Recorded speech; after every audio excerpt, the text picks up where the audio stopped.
To all the attendees who are rolling in, thank you for joining us. The webinar will begin promptly at 11 o'clock. You can please introduce yourself in the chat feature. To ensure everyone sees your message, please make sure to change your chat recipients to all panelists and attendees. Thank you.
People are still rolling in, but let's get started.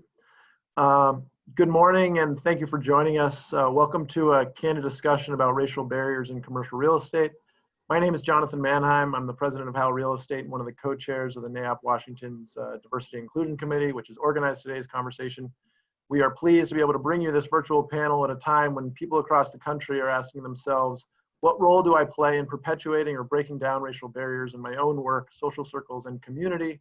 We thank you for engaging with us on what is a difficult topic, and we hope you leave today with some answers, as well as very likely some new questions for discussion.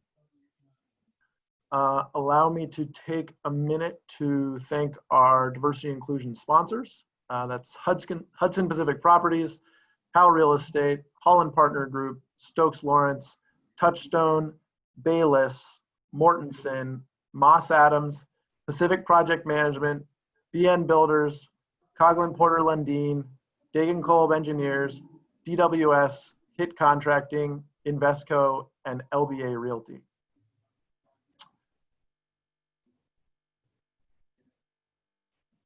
I would like to remind everyone that since this is a digital webinar, you can all see me as well as our presenters, but we cannot see or hear you. We encourage you to feel free to submit any questions you have in the Q&A function down below, and our NAIOP team will monitor the entries. We will also have time to take audience questions near the end of the broadcast. Because of the nature of this discussion, we may need to extend the webinar a bit past the hour so as not to cut short productive lines of conversation. If you need to leave right at noon but don't want to miss any part of the webinar, rest assured a recording of the full discussion will be available on our website for members after the broadcast.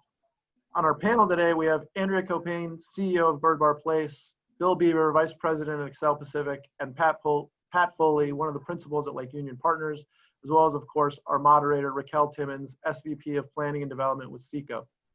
Now I'm going to turn it over to Rocale. Thank you, Jonathan, and to NAIOP Washington for hosting this panel today. For those of you that don't know, Jonathan mentioned I'm the SVP for SECO Development. I am also a board member on NAIOP Washington, and I will be guiding you through today's dialogue on race and real estate. We're here because of events around, surrounding Mr. Floyd's death, which has now been several weeks. It almost feels like a lifetime for many of us. And in the wake of his murder, we are seeing a willingness to have really tough exchanges about racism in America. And because this is one of the most complex, abhorrent, and enduring social constructs in our country, this is a hard conversation to have. So I'm grateful to our panelists who are willing to be vulnerable and tackle really hard questions in an effort to mobilize change, and not just for our society, but really specifically around our industry. So before we get into questions, we have some questions, and then eventually we'll get to your questions there in the audience. I'll do my best to keep track of them as they come in through the chat. But I want to give some brief bios on our esteemed panelists. So we have our own NAIOP Washington board member, Patrick Foley, co-owner of Lake Union Partners. Pat oversees the development strategy from concept through underwriting and stabilization on behalf of Lake Union Partners. And they're doing some really cool projects in the Central District, Seattle's historically Black neighborhood. So Patrick, or Pat, thank you for being with us here today. Are you off mute? I am. Thank you. Okay. I'm excited to be a part of it. Thank you. Okay. We also have Bill Bieber, who with Exxel, and Bill Bieber holds also a VP title at Exxel Pacific Seattle office. Bill has worked in the construction industry over 25 years, holds a Bachelor of Science degree in construction management and engineering from Cal Polytech. We won't hold that against him. But he's also a NAIOP WA board member. Welcome, Bill. Thanks for having me. Yeah. And then we're rounding out our panel with Andrea Caupain, who has over 20 years of experience making positive impact on issues around racial and race and social equity here in the Seattle area. Andrea is also the executive director for Byrd Barr Place, located in Central Seattle. She, in that role, tackles the complex work of building and making a more equitable and vibrant local economy on behalf of all, but also works on race and social equity issues within that company. I'd also like to mention that she is one of the managing partners of the new Black Future Co-op Fund, and I think there'll be details in the chat box about the co-op fund if you'd like to get engaged. So thank you, Andrea, for coming in and rounding out our panel. Thank you, Rocale. It's a pleasure to be with you all today. Okay. So I'm going to get started, and I feel all of the support out there in the audience. So I'm just going to jump into questions. And I'm going to start with you, Pat. What's been your experience around racial disparity in the commercial real estate industry? Thank you, Rocale. That's a good question. I can tell you, I really have very little experience with racial disparity working in the Seattle market, because really that's part of the problem. If you want my personal view, the problem is we don't have enough people of color, Black people, working in the built environment. The built environment, as we know, is very broad, right? It covers finance, development, construction, asset management, all of those things. And there just aren't enough people, especially in leadership positions. But so unfortunately, I don't have a lot of experience. I wish I did, but that's just that's the long game, right? In my view, that we just have to keep working towards that. We're doing work on the project side, as you mentioned earlier, at 23rd Union in the Central District, and we're making some inroads there, and I think some improvements, but that's really just scratching the surface. This is a big picture question, and so much needs to be done around not just the country, but the world. And so, I just don't think inclusiveness should only be in communities of color. I really think that we've got to work harder to expand the reach of the Black community in business and wealth creation through all communities, not just in the historic communities where Black people have historically lived. It's got to be everywhere. So that's where I'm at. Okay. Well, Bill, I'm going to float it over to you. I mean, I know you're in the construction industry, and Pat, you're in development, and it shows up differently, maybe the same. But Bill, what's been your experience as it relates to the sub field of construction? Yeah, as a subset of the commercial real estate world, as a general contractor, I'm going to be talking mainly from that perspective. But similar to Pat's experience, when we do projects, we did a project at 23rd and Union, 2 projects down on Yesler. Right now we're completing a large project down on Jackson, and those areas are a little bit easier to recruit people from the neighborhood, people of color. And so, but as Pat said, in the larger picture, we met yesterday, this panel, as a sort of rehearsal, and in struggling with that question, I sort of danced around a little bit, and then I just finally came out and said, I don't have a lot of experience in this. And I think given what's happened lately in the nation with the issues that we've been dealing with in terms of just police brutality, it's really raised the issue of fairness. And when Meredith Everest asked me to participate in a panel to talk about racial disparity, as that first wave of terror kind of washed over me, and I looked at my calendar hoping maybe I was out of town during this thing, and realized I wasn't. Then I thought, Bill, this is your opportunity to there's nothing wrong with admitting you don't have a lot of experience in this. And with me, I certainly don't. And with this, I hope, if everyone's heart's in the right place, we can open this dialogue. And since talking with you all here several times before today, I feel more comfortable in at least admitting, hey, I got a little ways to go. I got some learning to do here. And I think just being open to that is, as you all have confirmed, is a step in the right direction. Yeah, our dialogue yesterday, for those of you in the audience, we kind of made some headway on this issue, and you're going to see throughout these questions that we're going to spend some time laying some groundwork, because we're all approaching the issues around race in America from very different vantage points, from very different experiences.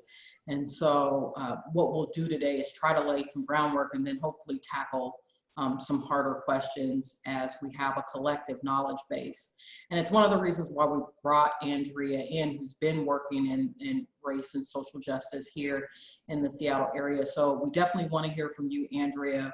What's been your experience around racial disparity, maybe as the community as a whole, but even if there's some intersection between real estate that you can shed light on? Thanks, Rocale. Yeah, what I've noticed overall, which we are all seeing and acknowledging now, which I do appreciate that this is a time where folks are listening more, listening deeply, and wanting to take real action. But what I've witnessed running a social service agency that is seated in the Central District, who've been in proximity to projects, development projects, and even working with Lake Union Partners, we have seen not enough representation of Black and Brown people, right? And if we do, we see them at the labor, right? In sort of in the labor sector, not necessarily in those senior leader positions and even in the ownership positions. And then we sort of take it back to the history of the United States though, right? Like racism has been a part of America since its birth, right? Which began with land theft and genocide with the Native Americans. And then we think about the year 1619, the year that the first slave ship arrived on the shores of the United States, right? To then segregation and Jim Crow policies, where these systems and policies were created to keep Black folks and people of color out of economic prosperity. There were these like sort of inescapable and hard to detect traps over time.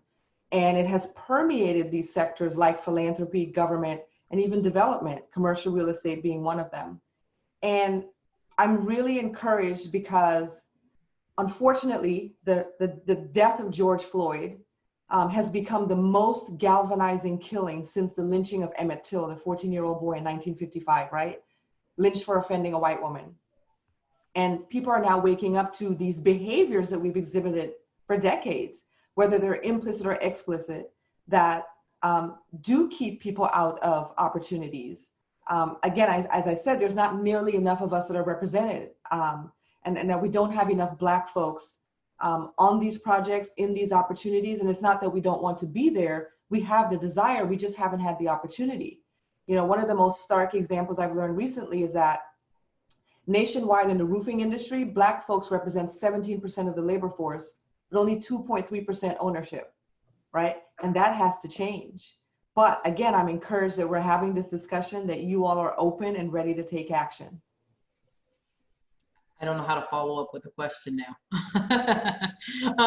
But no, in seriousness, I think we're going to get to what we can do differently. But before we get there, Andrea, are you willing to tackle a question around what it means to come out against racism and to speak out against it? Because this forum, for me, has been a lot easier because it's virtual and you don't have the audience and you don't have some of those pressures, but it's still challenging as an African American. But can you speak to it, not just as an African American woman, but also just your knowledge base around speaking out against racism? I know for a lot of us, there is fear of retribution around speaking out on this very sensitive topic. But we have to get used to feeling uncomfortable. Being uncomfortable, sitting in that space is the only way we can move through it. And I will say that sort of where society is going with this is on our side, because just 5 years ago, 30% of Americans believed that we needed change. And now it's 56%.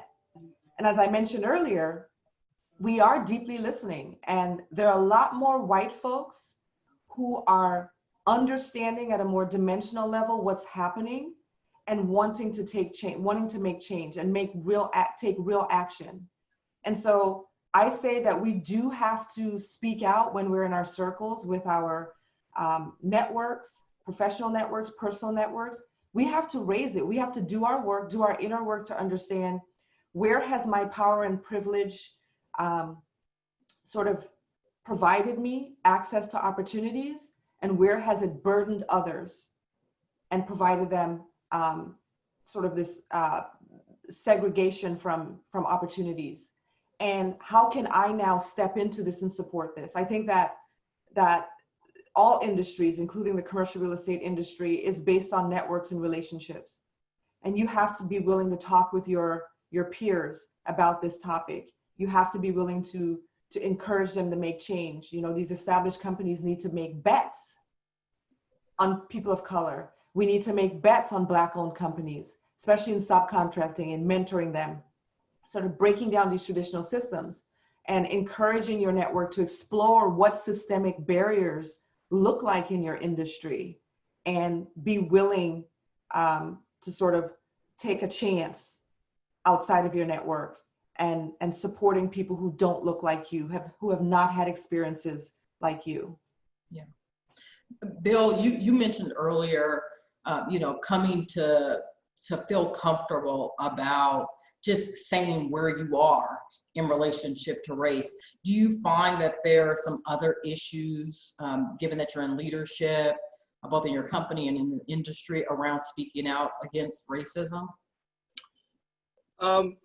Really for us, we not to toot our own horn, we're a pretty forward-thinking overall company, to be honest. And for us, you've got to step up and sort of, it's okay to have concerns, but if it's what's right is right. And at the end of the day, if you can, not to sound cliche, but look yourself in the mirror and feel good about that, then you can move forward. I've got three young kids, well, three middle of the road in terms of high school age kids, and they are growing up in a world admittedly better than I was in terms of the way people are looked at, people of color are looked at and felt about, and for me, just admitting that is a step in the right direction. Like I said, I don't have all the answers. Talk about uncomfortable. I've never been more uncomfortable in my life, but this is a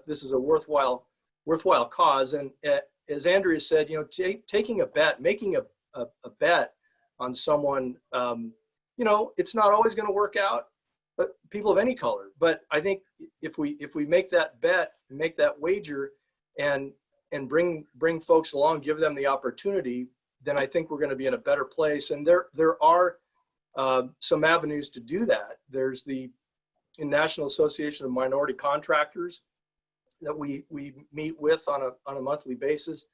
The AGC has a culture of care initiative that responds to current workforce needs and able to fill those pipelines with people of color. That's been in effect for, 3 or 4 years or something. So there are some avenues that I think if you open up yourself to those, I don't think we're, at least from my standpoint and my peers and the people that I run into in my company and our business, frankly, we're not that far apart. And so if you capitalize on that and bring them into your tent and that sort of circle of thought, for lack of a better term, I think that it's going to open up, especially in light of what's been happening here over the past couple of months. It's an opportunity. I think we need to seize it. Pat, I can't ever imagine you feeling uncomfortable. So, but do you feel uncomfortable around confronting bias, or both in leadership or in your company, or just in your circle? That's pretty funny that you can't imagine that. Of course I feel that way at times, but I can tell you I don't feel uncomfortable about it, and maybe it's because of the position that I'm in now. Maybe when I was younger in my career, I would have been concerned about, or more reserved about, speaking up, just because you don't have confidence, And then I think just when you get to a position where you build a company, and maybe it's just you gain confidence over time. I think that's some of it too, where I've really just gotten to a place in my career where I just don't really, for better or for worse, I don't really care what anybody thinks about me, and there's some liberty in that feeling. And I know I also recognize that some people don't have the luxury of that. And for me, I just never looked at it as a luxury. It's just more of an attitude, I think, that you develop when you do have confidence, conviction in your beliefs. And so I've just been fortunate where I don't feel reserved about it or have reservations about speaking out, because there's just too much on the line for people. I mean, what kind of a society do we want to live in, if we're continuing this attitude? And so the more younger people start to realize that this is ridiculous, and the way we treat one another is just not necessary. So I think companies in general need to provide an atmosphere of an environment where employees feel like it's okay to speak out against racism or any other topic that they're concerned about. It doesn't mean that you need to be rude or overly strident about it. You can be respectful and professional, but people should feel safe and compelled to speak their minds. I think it just makes for a better workplace and a better world. completely agree. And I'm going to add, even though I'm not a panelist, I think some of it's just about, and I talk about this a lot, just about literacy and having a language that's going to be effectual to an audience that you're not sure about where they are.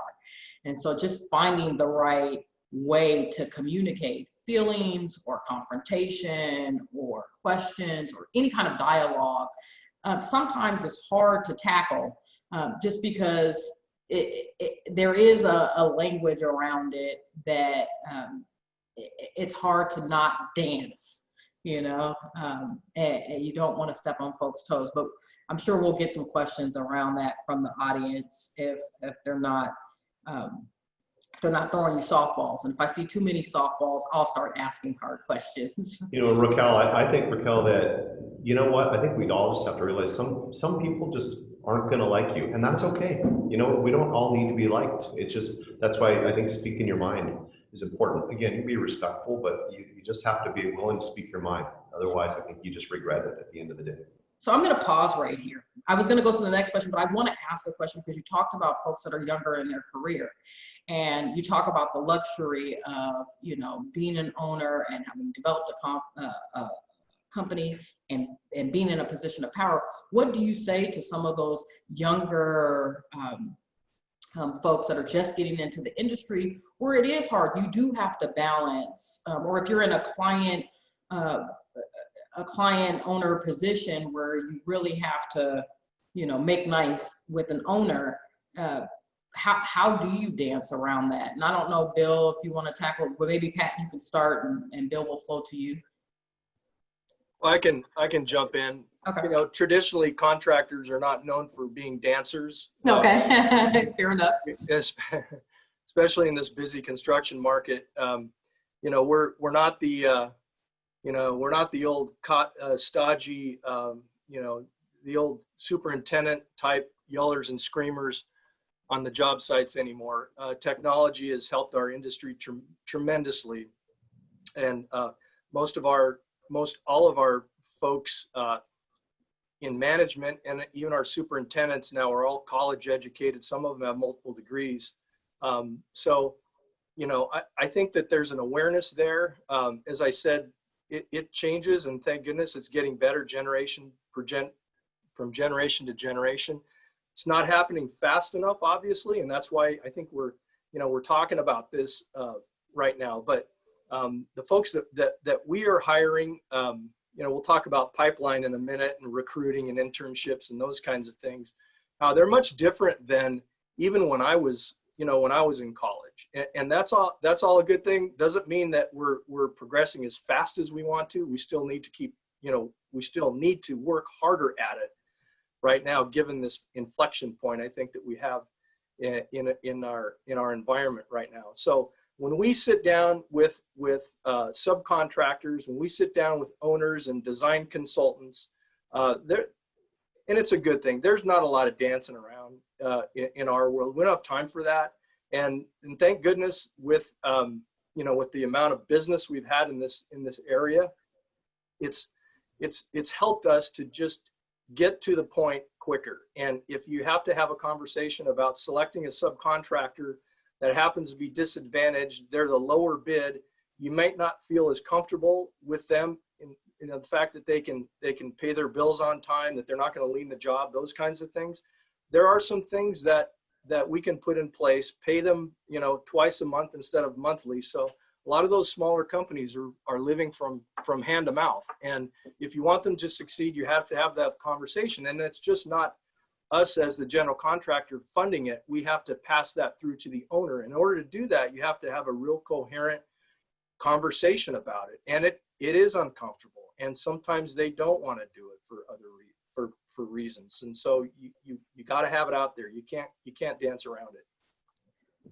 Pat, what do you say? And Andrea, I want to hear from you on this too.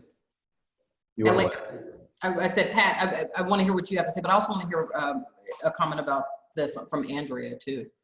Okay, I'll be really quick. I think from development, I have younger people just want to meet with me and chat about development, and I'm friends with a lot of younger people who are trying to find their way. Development's a hard business to break into for anybody, frankly. And when you're in it, and then you're just trying to find out how to maneuver and how to deal with all the relationships. But Seattle is funny to me because people are, I don't know why this is, people are so passive aggressive, they just are scared they dance around how they want to get something across, and they're afraid to, and I hate to say they, but people in Seattle are very passive aggressive. And I just always encourage younger people, whatever the topic of it's about, if you want to talk about racial issues or whatever it happens to be, just to speak directly. I think people in the end respect direct conversation, like what Bill is talking about, and so if you're passionate about something, if you feel conviction, talk about it, especially about this topic. It's too important. Yeah, I believe, in this mantra that when we all do better, we all do better. And it's incumbent upon us who have had access to wealth, proximity to wealth, have had successful professional careers, to make way and paths for others who have not had that or wouldn't, and begin to sort of embed your life with people, again, who look different from you, who've had different experiences, and take that chance. Begin to really deeply understand what life is like for someone who has not had those opportunities, someone who has suffered from racial oppression and social oppression. And I think it's just really, it's putting yourself out there and getting out of your circle, getting out of your typical spaces that you tend to move in, and get to know how other people from your network or adjacent to your network are experiencing life, and develop sort of this, and I know we all have it, we want to be able to support everyone living a healthy, happy life with ease. But what could you do behaviorally to ensure that that's happening for those who haven't had access to opportunities? Thank you. Every time you guys talk, I'm like wrapped up in the answers. I don't want to go to the next question. But I'm going to continue along our path, and we've started to get some great questions in the audience, so I'll get to them in a sec. But I do want to talk about the built environment and how the built environment might propagate racism. And so, Pat, you all at Lake Union Partners, you've mentioned a couple times, are developing in Central Seattle, historic Black neighborhood. How are you seeing the built environment reflect some of the more important parts of our history when it comes to race? Yeah, I think there's two answers, at least that I'm thinking about there for you. One is related to finance and capital. You think about it, the role that lenders and investors play in commercial real estate and propagating race, whether it's intentional or unintentional. It's the underwriting policies that they may have that's required to gain their board approval to finance a given project. And they are often commodity. When I say they, and I apologize for sounding like I'm generalizing, because not everyone is like this, but many are like this. And so in the finance and lending world, they're commodity driven, which I think is wrong. And I think that we can change this by bringing the lenders into the discussion early and getting them on board with a purpose-driven project. It can't be just about returns or whatever it happens to be, or meeting their criteria, because oftentimes we'll have a project where there's some complex retail components to it, and a lender might say, gosh, you got a lot of retail, I'm really worried about that. And rather than just digging in, like Mark Washington said, let's roll up our sleeves and get in the mud and talk about this, because I think we've got to get the lenders and the investors on board to have these discussions, to buy into the mission. And I think when they take the opportunity, they will, and get excited about it. I think if you go to a lot of banks and their websites, you'll see that a lot of bankers kind of pat themselves on the back for their diversity efforts. And that's not, to me, that's just window dressing in a lot of ways. It's good. I mean, there's some good there, but how about doing something really meaningful and lending to stretching or lending to people, bringing people in positions of leadership at a bank like Andrea talked about. Because when people who are Black are in positions of power, that's when you're going to start to see some of this change, especially in finance, I think.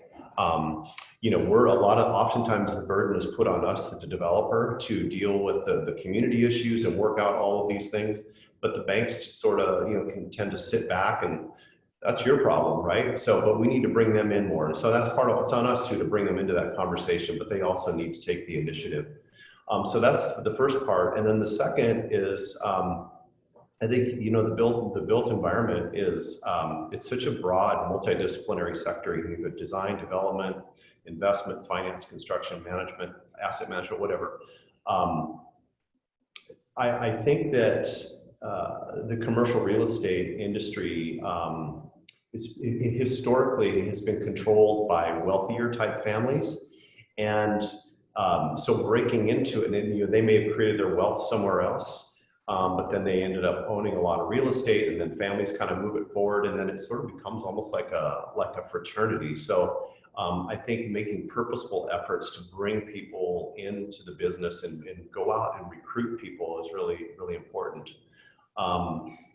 You know, you know, I guess I can say from my perspective, there's exceptions to that. None of my partners and I didn't come from any kind of wealth. We all were basically grew up generally, I don't know if poor is the right word, but definitely lower, maybe middle class.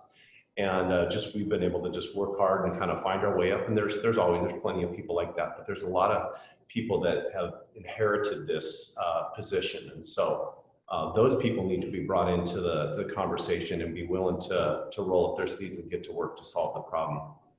I think you just need to be intentional about, you know, equal opportunities and work harder to recruit people who are marginalized or whatever. But I think, you know, one of the important roles that in the United States in our free market system is we have to bring people of all backgrounds and make sure everyone is included in prosperity. You know, my friend Jebediah Gardner talks about let's create wealth. I'm on board with it. I mean, let's create wealth for everybody, not just a few. So those are just my thoughts. I like that, Pat. You mentioned recruiting, and Bill, I want to throw this to you because you hire a lot of folks, you know, either subcontractors or people within the company. You know, how have your efforts been? I mean, what challenges have you faced in terms of recruiting and bringing on people of color, and then also advancing them and promoting them into places of leadership?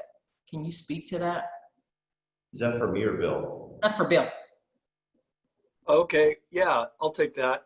We, you know, it's tough. There are two really, I guess, arms of construction, if you want to think of it that way. There's the labor side, you know, subcontractors, laborers, you know, cement masons, carpenters, those sorts of folks. And then there's and Andrea touched on this earlier, there's on the management side and the ownership side.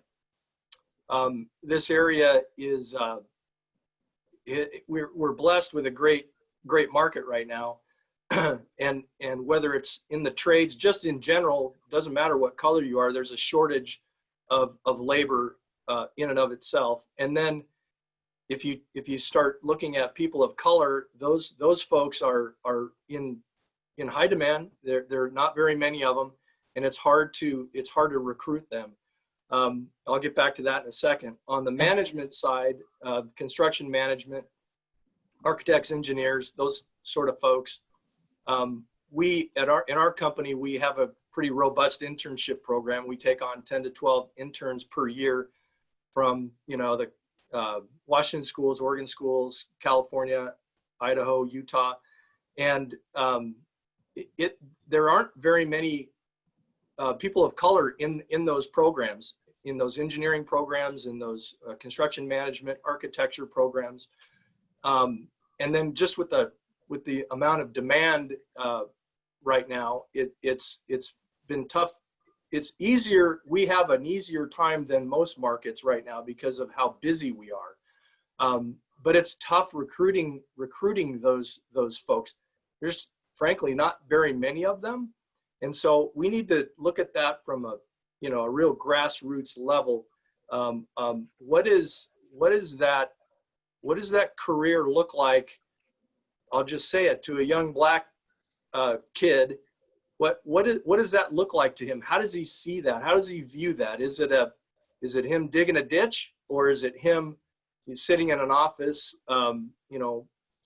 sketching out a conceptual plan, or is it planning out a schedule from a construction standpoint, doing a site logistics plan, placing a tower crane, something that's pretty darn important on a construction site? What does that look like to him? And how do we reach out now and sort of expose and give them that opportunity to see what that might look like now? I think there's an opportunity for us to do that. And it, like anything else that's a success in life, it's just going to take some time. We need to work hard at it, but I think it starts with maybe approaching it from that level, because I've never thought about that before. We're here right now. We always live in the now. We need to hire 14 project managers and 13 project engineers and some senior level folks right now. And that's right now.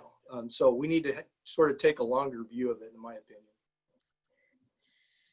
So, I mean, and you're touching on pipeline issues, but I think you're also highlighting one of the issues that we know that in social justice work around unconscious bias. And so I'm hoping, Andrea, you can speak to this about what companies can do on a daily basis to improve, talk a little bit about bias in general for those in the audience, and maybe provide some context, and then talk about maybe what some of our members and member companies can do to confront those unconscious biases and do better about recruiting people of color. I cringe whenever I hear white men say, and I have to touch on a point that my dear friend Pat Foley referenced earlier, that I grew up lower middle class. I worked hard for what I have and where I am now. And I think about my husband, who's white, whose family grew up in the same dynamic.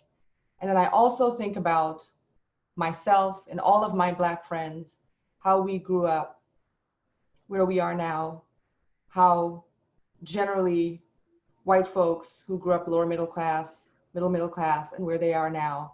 And I think about, yes, you have worked hard, and you've also had systems put in place, doors opened for you to ensure that you make it to where you are today. And I've had doors closed on me and paths not created to not have opportunities, so I'm not where you are today. And so I would challenge you to understand when you say, I worked really hard to where I am, to get where I am, and I grew up not so well off, that the system of white supremacy was created to ensure that white folks achieved opportunity, especially white males, in every sector, and adjacent to them, white females. When we even think about the GI Bill, which was created for soldiers coming back from the war to ensure integration and successful life opportunities, that was not afforded to Black soldiers. When we think about the mortgage industry and the housing industry, and we understand the economic segregation that happened there. I grew up in an apartment all of my life here. The home I own now is the first house I've lived in here. And all of my Black friends, that is very common. For white folks, it's the exception to have grown up all of your life in an apartment to rent. And so I do challenge you, when we think about this racial equity work, to really understand what white supremacy is, not be triggered by the term, but understand that it was created to support you. And it was created to ensure that I did not receive opportunities. And so what can we do going forward? We have a system that's now being dismantled. I have a quote that I've been talking about lately about, there are decades where nothing changes. And then there are weeks where we can make changes for decades to come. And we're in those weeks since the killing of George Floyd, where we need to take every right step to ensure changes for decades to come. The United States will be a minority-majority country at some point, and there will be a reckoning. And so it's upon us right now in these weeks, since we're becoming so hyper-aware about what hasn't been happening for a whole lot of people in America, what can we do to create doors of opportunity? And it does start with your racial equity work. I tell people that it's not a destination, right? It's a journey. It just continues for the rest of your life. You just simply deepen it. And it's really akin to making a major life change, especially if you're new to this. It's like deciding you're going to exercise or change jobs. And think about the time and attention you've dedicated to that process. And we know change is hard. We're all acknowledging that. But creating effective social justice habits, especially in your companies and in your personal life, is what's going to make a difference. And particularly dealing with these issues of race, power, and privilege. And I think one of the things that one has to really consider, Rocale was saying, well, what are some tangibles here? Is that you have to prioritize what's important to you as an individual and as a company. And it's really essential that whatever you prioritize as a company, that you bring your staff along with you. That it can't just be intellectual words that sound really good on paper, but then behaviorally, you're not practicing it. Bring your team in. Develop what that definition looks like for you.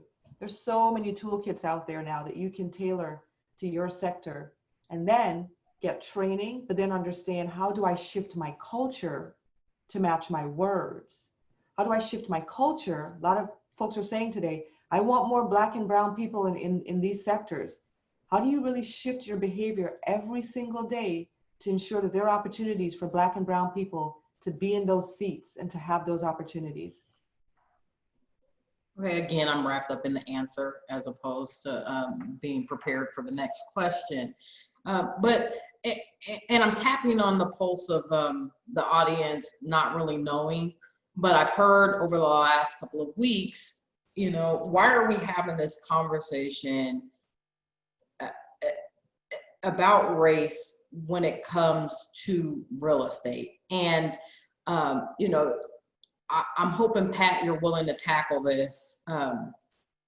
It seems like, or some of the pushback I've been hearing is that we shouldn't be having this dialogue on this platform. And I'd like you to tackle why you think it's important to have this dialogue on this platform as part of our industry, and specifically on behalf of NAIOP Washington. Yeah, I think it's important to have it just for what you're watching unfold in front of you. You know, Andrea brings up really tough points, you know, and when I hear her say what she just said, I have to check myself, right? It's important. And so we all have to be willing to look at what we're doing and saying and what are the actions, what are the measurable, tangible things that we're doing to try to change these things. How do we improve the situation for a lot of Black and brown people that want to be in our industry, or that maybe they don't know about it? What efforts are we taking, and what are we actually doing? Not just words, not putting up signs in our yard, but actually doing things. And so I think it's important we have to be willing to confront one another and to call each other out when we do and say things that are out of line or misunderstood, you know what I mean? So that's the only way to move it forward, and be willing to get dirty and discuss it. And I just think it's high time that not just our industry for sure, but the whole country needs to start doing this. We're starting to get some good questions in this chat. I'm excited about these questions. So I'm going to throw this one to you, Bill. You know, if ideally, you've talked about being on the front end of this work, in the next 5 to 10 years, as you're thinking about recruiting and promoting folks of color within the company and/or bringing in subcontractors, what does your business look like in 10 years, if as a goal? You know, what does that leadership team look like? How is their representation? Fair question. Tricky question. Sorry. Yeah. I don't know what it looks like. I can tell you what I hope it looks like. I think, there's a lot here. We as a construction company have direct employees, but then we also have subcontractors and design consultants, and our tentacles are our sphere of influence, I guess, is pretty, it's pretty broad. So it's not just, and I know you want to get to the meat of, Bill, what are you doing? What does your company look like? We want to, put a bow on that. I don't know.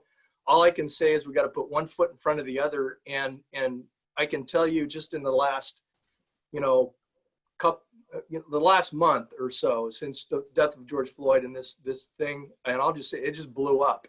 And my kids are smart, and they come home and they see the news, and they're asking a lot of questions. We've had, especially with this COVID thing going down, we've had more dinners around the kitchen table, more than we have in the past, because all the sports and everything are shut down, where my wife and I are looking at each other going, man, these kids are really much more aware, much frankly smarter than I was bringing up these issues. Just their train of thought is much different than, I think I touched on it earlier, than I ever had when I was that age. And that's a really good thing, I think.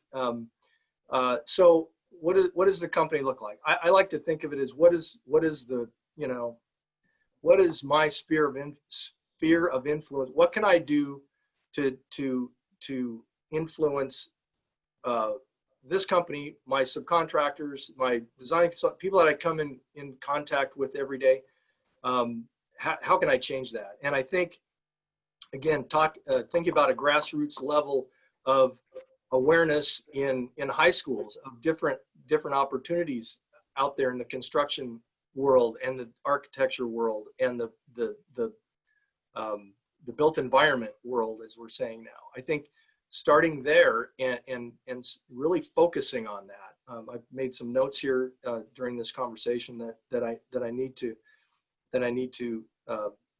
really think about and focus on.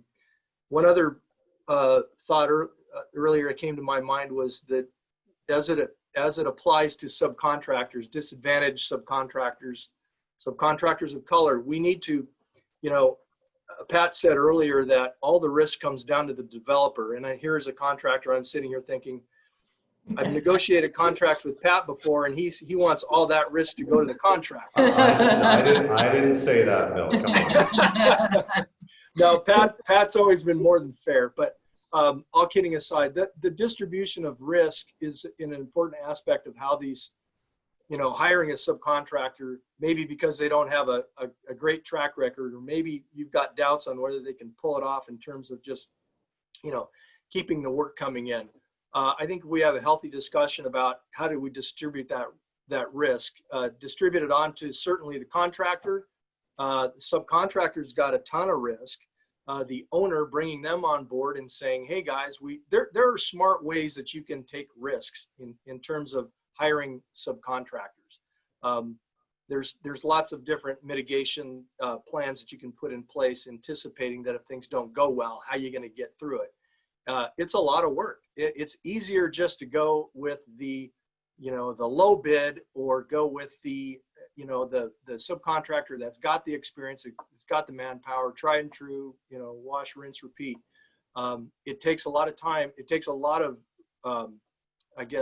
risk to think about, how am I going to change this a little bit? We got to be fair in your business dealings with a whole, pool of subcontractors. I'm not suggesting that we don't. They have to earn it. They have to make sure that they're going to do that work and come through with their end of the bargain.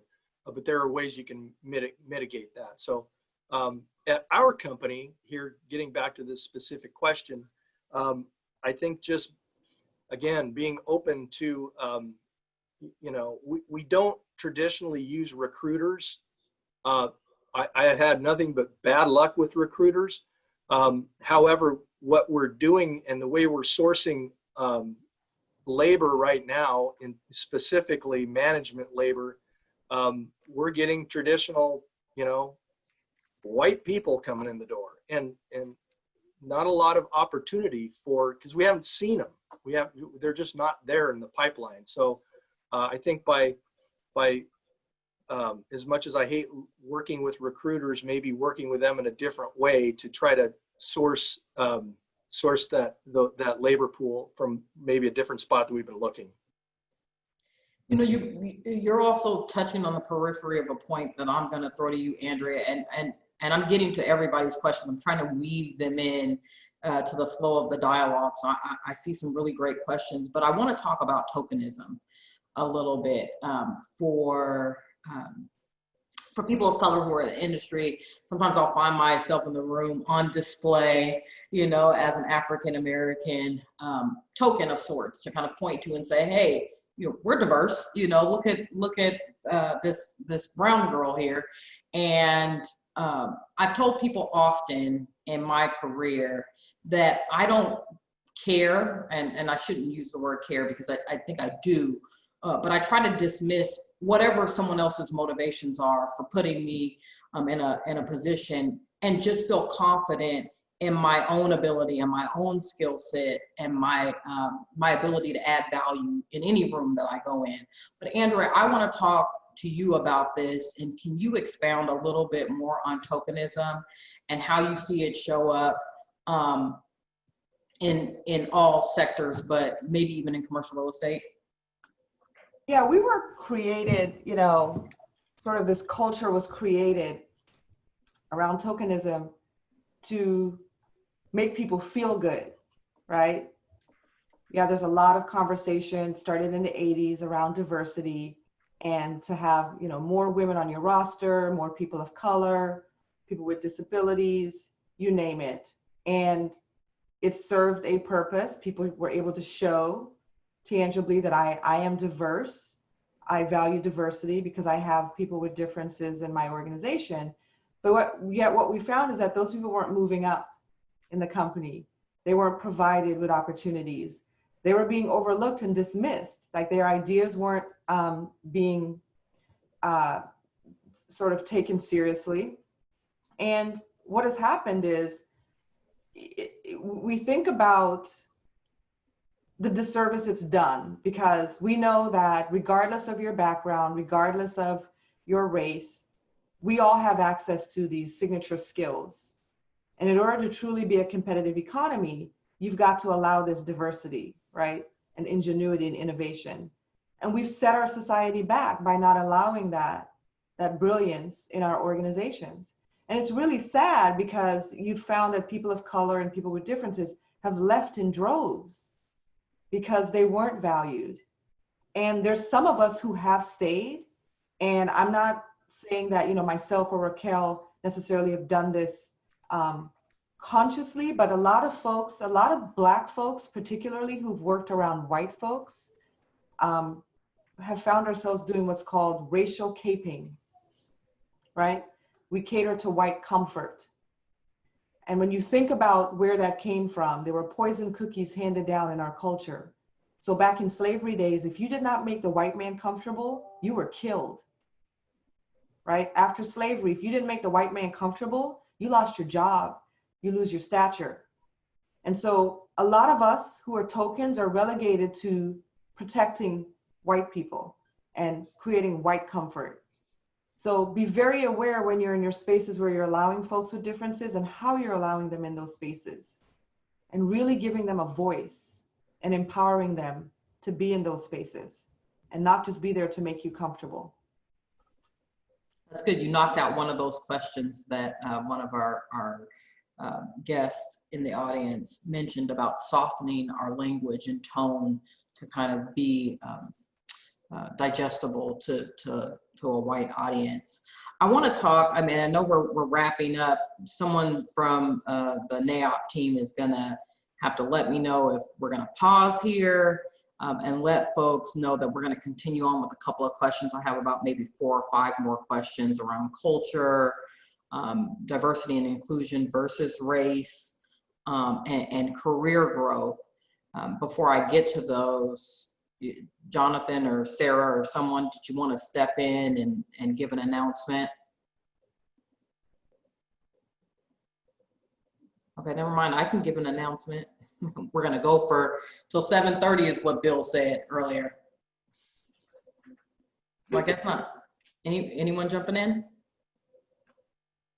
And Rocale, we're good to just keep going. So I would say let's just keep going for another 15 minutes. I mean, I guess the key thing just for everyone to note is if you do need to drop off, the entire panel session has been recorded and will be available for distribution later on, but we'll just keep going.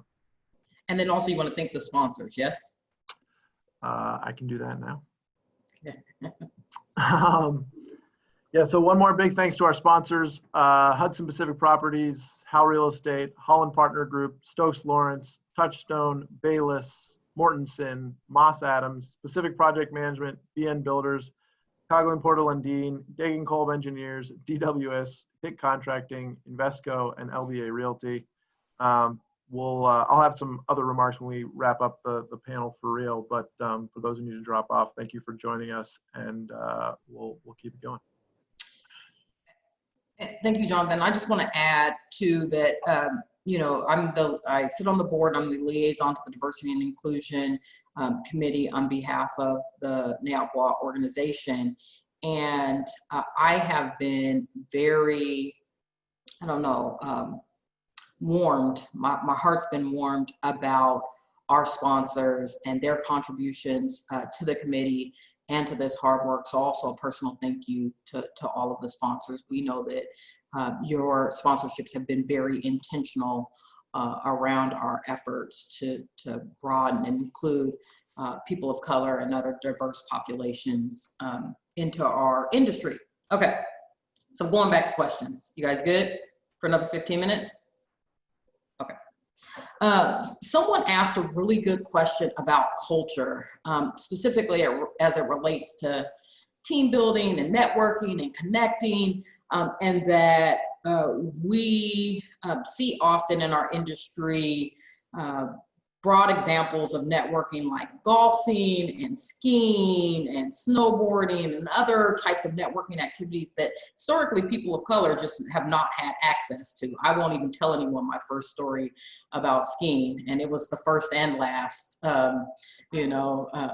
venture out into the snow. But can someone talk about access to these activities and how the culture is kind of wrapped around some of these events that historically people of color just haven't participated in? I don't know, Bill, Pat, Andrea, who wants to tackle? No, Pat, Bill, not you either? I don't seriously, the networking events, I typically have just kind of, I've steered away from those, like the big golf events or things like that. I think for as far as networking is concerned, from my perspective, it's really been just more one-on-one with people, whether I like to meet people at bars for drinks. I like to do a lot. I mean, I drink. I mean, not too much, but I do like to meet people out and socialize in that way. To me, the golf course, I know a lot of people in our industry love that. It's just I just haven't done it. Skiing, things like that. I really haven't, I can't really speak to those because I don't personally attend much of that stuff. I just try to do more one-on-one, or if I'm going to do something that's a networking or an outreach to somebody, maybe we'll go see a show, a concert or something like that. It's smaller groups. So that's really been my experience, but I think you just gotta, to bring people, everyone just be invited to those things. But I also think it's important to understand what are other cultures interested in, what maybe they're not interested in golf or skiing, let's think about some other types of events that we can do that might make people feel just more interested in hanging out. And I'm going to swing this to you, Bill, but I'm going to make one distinction that I'm not sure that it's about interest so much more. It's more so about access, and familiarity. If I'm going to get out there and network, I want to feel like I'm Tiger Woods on the golf course. Okay. I don't want to get out there and not know what I'm doing. And at the same time, trying to build a career or relationships. So it might be that I'm interested, but it's not my comfort zone. And so maybe I'm going to spin the question a little bit for you, Bill, and ask, have you thought about, as a NAIOP WA leader, and we do a lot of social networking, or even in your organization, about ways to bend the culture or broaden it a little bit, so that you're having network events that are more approachable for people of color? Yeah. Well, if anybody's ever seen me on the golf course, talk about jumping out of your comfort zone. I like golf, but it doesn't like me. Yeah. It's tough because these events are tough for a lot of different reasons. People have, they have their jobs that they go to every day, and they also have a family life. And if kids have activities, I mean, it's just game on, especially during the summertime. It's really hard, as Peggy will tell you, to put these events together and have people participate in them. And my experience has always been, if you don't know, ask. And so maybe that's something that we can do as a membership organization to draw in, more have more interest for different activities. Pat and I like to drink. That's always a good place to start. Certainly having a wine and beer cocktail event right on the heels of 5 o'clock or something like that. It's always, you're going to draw before people leave downtown or wherever they work. That's always that's a gimme.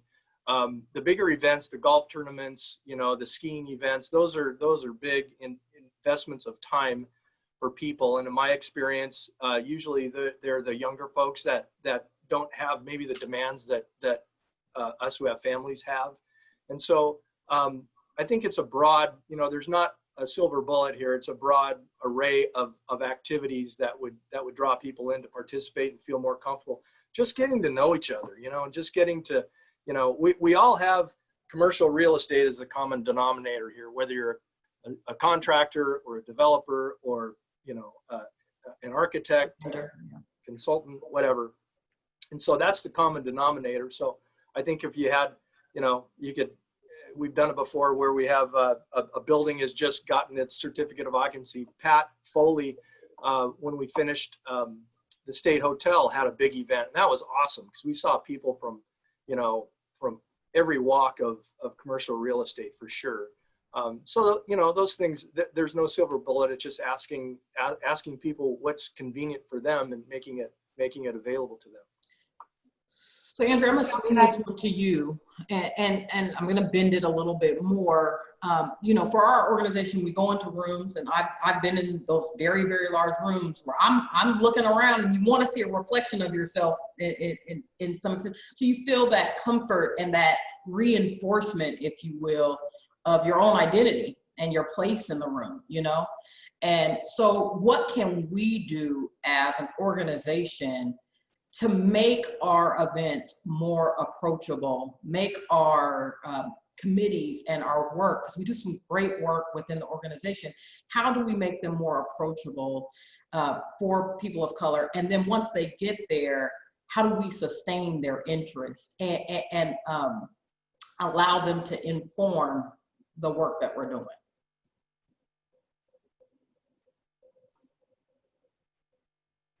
Are you on mute? This for you, Andrea? Sorry about that. Okay.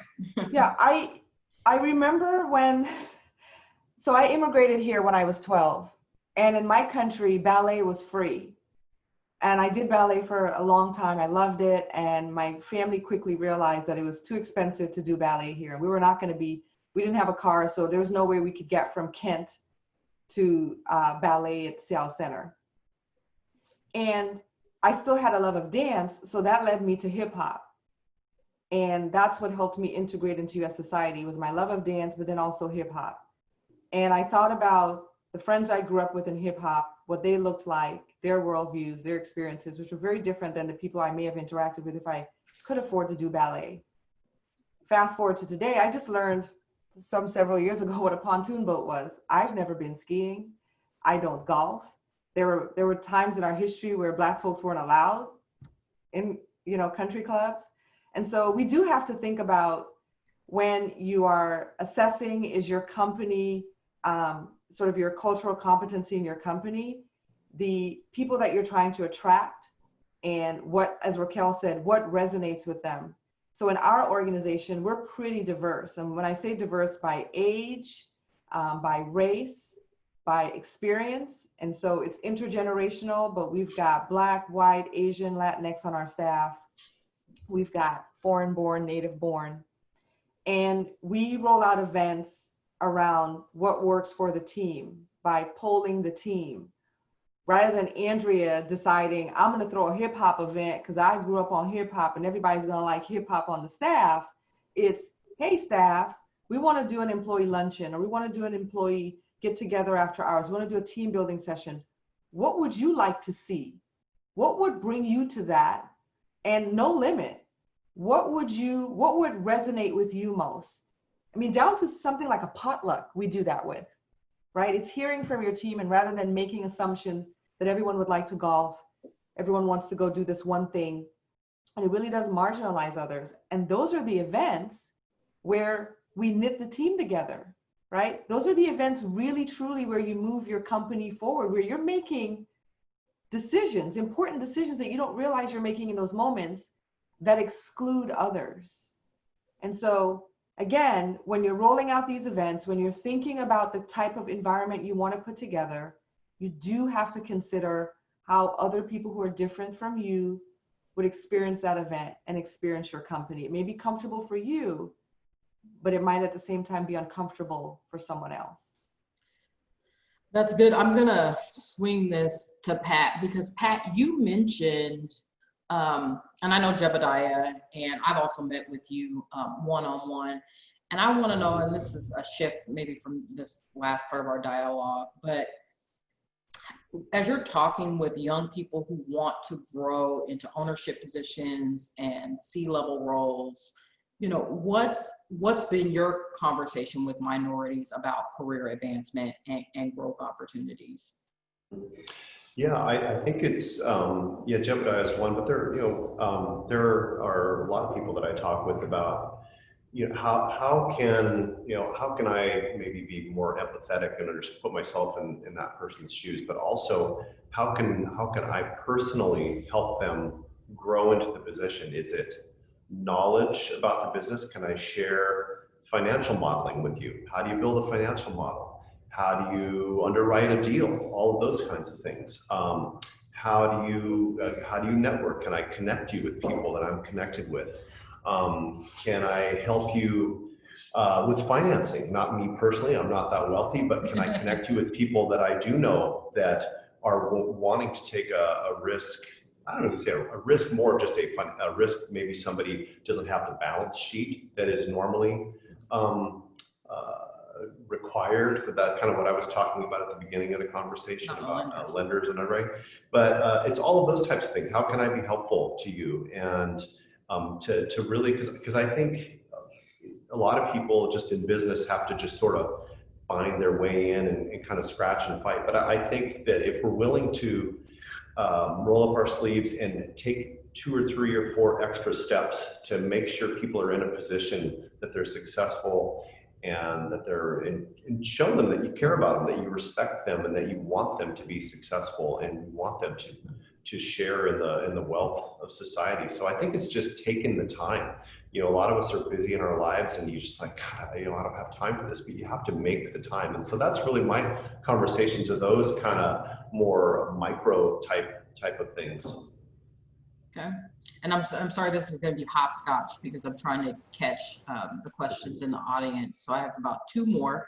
So I'll throw one to you, Bill, and I'll wrap up with you, Andrea. So one of the questions is about structures and systems, and I'm going to go to a granular level here and talk about process. A minute ago, Andrea was talking about, making those rooms more comfortable and reaching out to your team, and that's, diversity all across the board, age, race, gender, to inform kind of what those experiences are like for the entire company or for the entire organization.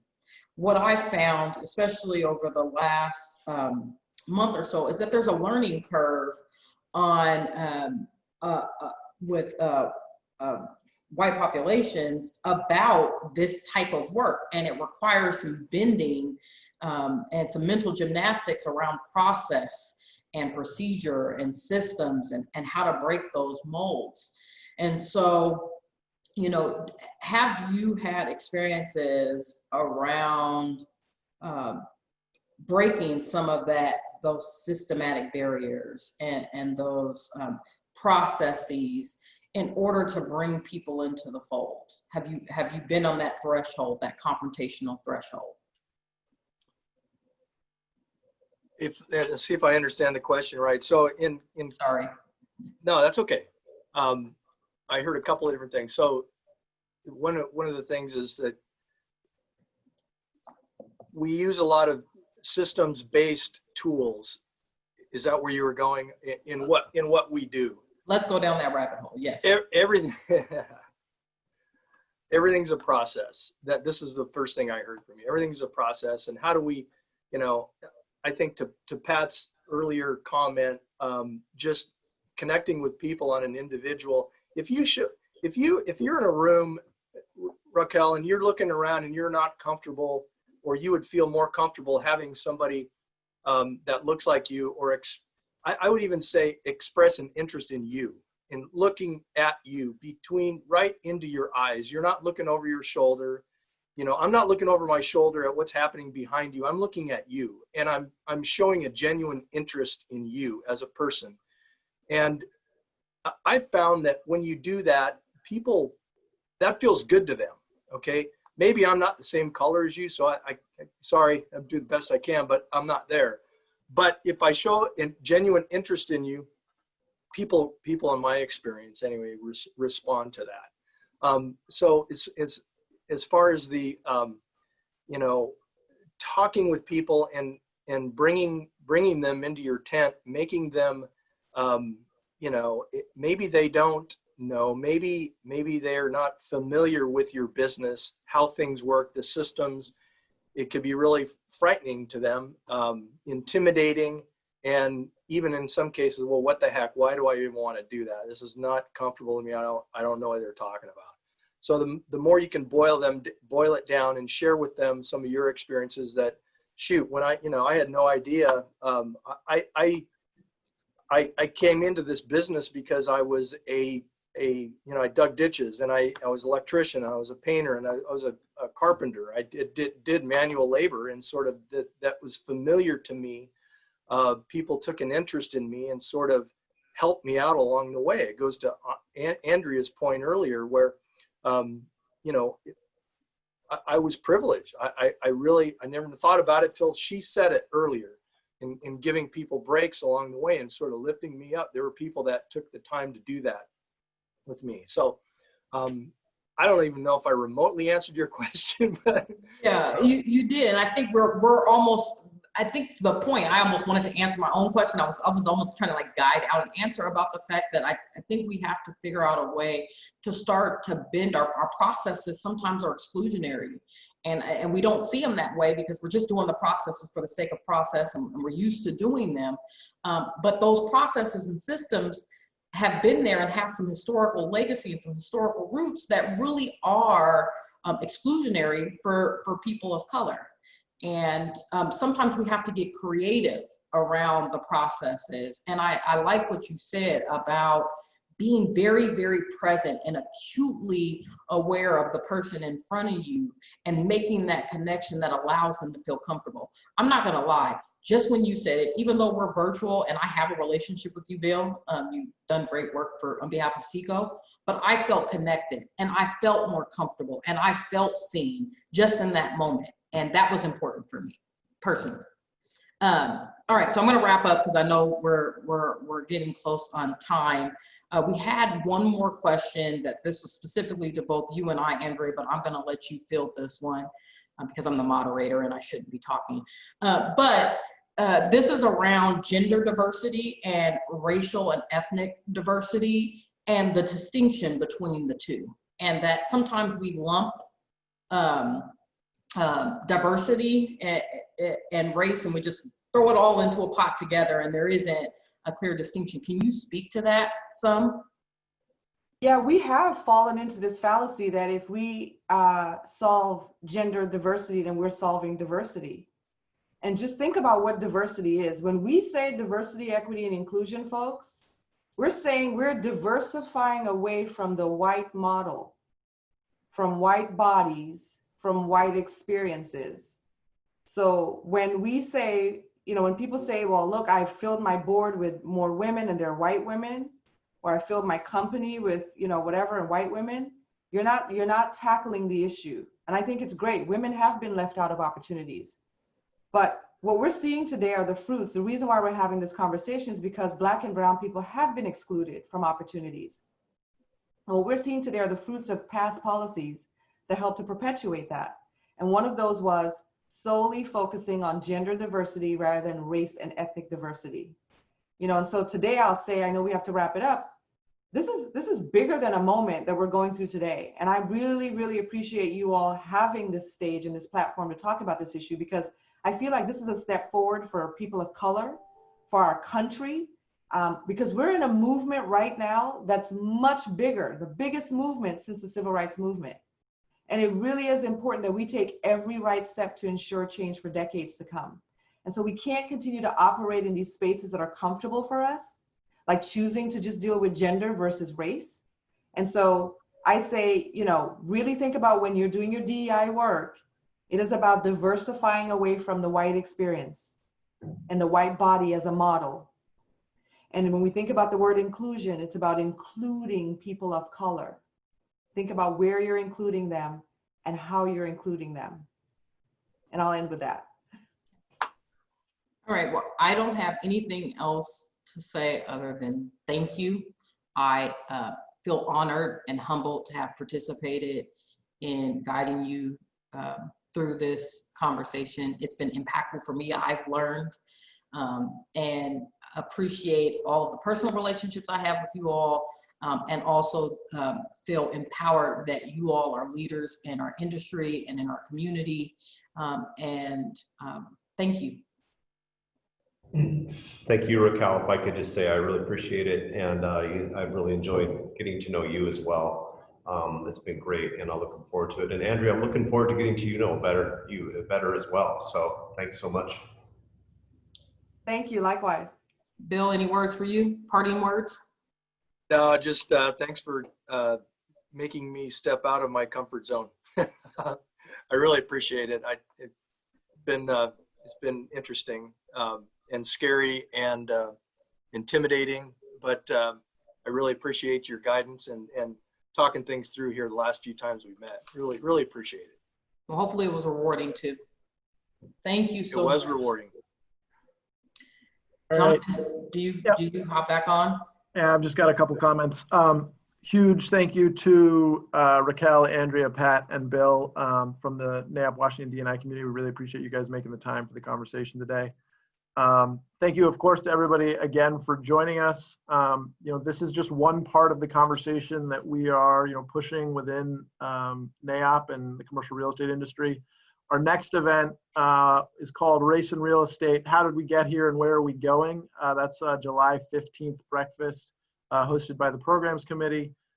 We encourage everybody to join us for that conversation, and we can continue pushing this forward. So thank you very much, everybody.